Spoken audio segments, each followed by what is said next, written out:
दोस्तों अभी हमारी मौजूदगी है बिहार विधानसभा में। आप जानते हैं 1 तारीख को विधानसभा का सत्र शुरू होने वाला है। हमारे साथ ऑल इंडिया मजलिस इत्तेहादुल मुस्लिमीन के कुछ नेता हैं जो अभी विधानसभा के अंदर है, उनसे बातचीत करते हैं। जिस तरीके से आप लोगों ने कामयाबी हासिल की है, 1 तारीख से विधानसभा शुरू होने वाला है, उम्मीद है कि कुछ बातें होंगी। क्या कुछ उम्मीद है आप लोग किन मुद्दों पर इस बार जो है अपने नेता के द्वारा बात करने जा रहे हैं? नहीं, बिल्कुल। जो विधानसभा जो होता है सत्र, वही होता है कि जो पब्लिक के जो इश्यूज हैं उसका एक प्लेटफॉर्म है, यहाँ से आवाज़ उठाई जाती है और उसको क्षेत्र में इम्प्लीमेंट किया जाता है। लेकिन कुछ दिनों से जो विधानसभा का जो रवैया है लोगों के, जो नेताओं का, ये है कि इस लोगों ने अखाड़ा बना दिया है इसको। डेवलपमेंट की बात नहीं होती है, फालतू बात में टाइम वेस्ट हो जाता है और विधानसभा ख़त्म हो जाता है। लेकिन हमारे जो भी विधायक चुन कर आए हैं MIM के, उन लोगों से भी हम यही रिक्वेस्ट करेंगे और जो हमारे जो और भी विधायक हैं उनसे भी उम्मीद करते हैं कि इस बार जो विधानसभा में कम से कम जो इश्यूज़ की बात हो, बिहार के डेवलपमेंट की बात हो, सीमांचल की बात हो, मिथिलांचल की बात हो। और ख़ासकर जो मैं अपने जो हमारे जो विधायक जो MIM से चुने हुए हैं उनसे मैंने रिक्वेस्ट किया है कि बिस्फी में जो असोथू जो कॉलेज जो है रोक दिया गया था इससे पूर्व विधायक बचौल द्वारा, उसको जल्द से जल्द जो है चालू कराया जाए। क्योंकि ये एक एजुकेशन का हब है, एजुकेशन प्लेटफॉर्म है और वहाँ जब वो खुलेगा तो वहाँ के जो बच्चे हैं, आसपास के जो लोग हैं, वो बच्चे पढ़ाई करेंगे। और ये खामखा जो है इसको इश्यूज़ बनाया गया और हम लोग यही चाहेंगे कि इसको जो विधानसभा में उठा के, क्योंकि ये जो मुख्यमंत्री का एक ड्रीम प्रोजेक्ट है और उस ड्रीम प्रोजेक्ट को जो है वहाँ के जिलाधिकारी हों या वहाँ के जो भी SP महोदय हैं, उन लोगों ने भी जो है एक छोटे से जो विधायक जो थे वो डरा कर जो है उसको रोक दिया गया। जबकि प्रोजेक्ट बिहार सरकार का, वक्फ की ज़मीन वहाँ के जो DM बिहार सरकार के, SP बिहार सरकार के, और उसके बावजूद भी रोक दिया जाता तो बहुत शर्म की बात है। तो इसीलिए जो है कम से कम जो है इस बार मैं वहाँ के जो विधायक हैं आसिफ साहब, उनसे भी मैं रिक्वेस्ट करूँगा कि इस मामले को जो गंभीरता से ले और जल्द से जल्द चालू किया जाए। अख्तुल ईमान साहब से मैं रिक्वेस्ट करूँगा कि इस मामले को जो विधानसभा में उठाए।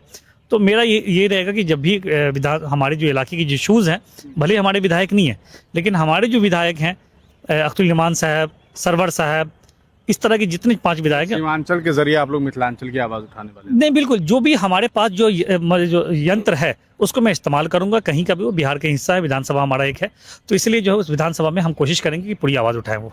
मिथिलांचल के प्रभारी भी हमारे साथ, पूरे चुनाव गायब रहे जनाब, आप लोग आपको ढूंढते रह गए। नहीं, देखिए, लोग ढूंढ रहे थे तो उनको मेरा ये जवाब है कि पार्टी ने जो जिम्मेदारी मुझे दी थी उसको बखूबी में निभाया।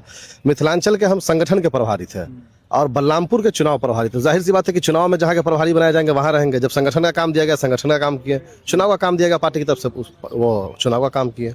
आप कैंडिडेट थे बिस्फी विधानसभा से, लेकिन कहीं ना कहीं अचानक आपकी टिकट वापसी की बात सामने आई और अब चूंकि विधानसभा में वहाँ आसिफ अहमद ने चुनाव जीता है, क्या कुछ लग रहा है उनसे, क्या कुछ उम्मीदें हैं आपको? नहीं, जाहिर सी बात है, कैंडिडेट तो हम थे, पिछले 1-1.5 साल से तैयारी भी कर रहे थे, लेकिन पार्टी का ये फैसला हुआ कि आपको इस बार चुनाव नहीं लड़ना है बल्कि पार्टी को चुनाव लड़वाना है, तो जिस वजह से मैं वापस हुआ। पार्टी का जो फैसला था उसको हमने माना और आसिफ साहब से हम यही मुबारकबाद एक बार देते हैं कि आप जीत कर पहली बार गए हैं और उनसे ये गुजारिश है कि जिस तरीके से बिस्फी के आवाम ने आपको जिता कर भेजा है बिस्फी के मुद्दे पर बोलने के लिए, बिस्फी की आवाज़ उठाने के लिए, चाहे सोथू का मामला हो, सड़क का मामला हो या बिस्फी के बिजली का मामला हो, बहुत सारी समस्या है।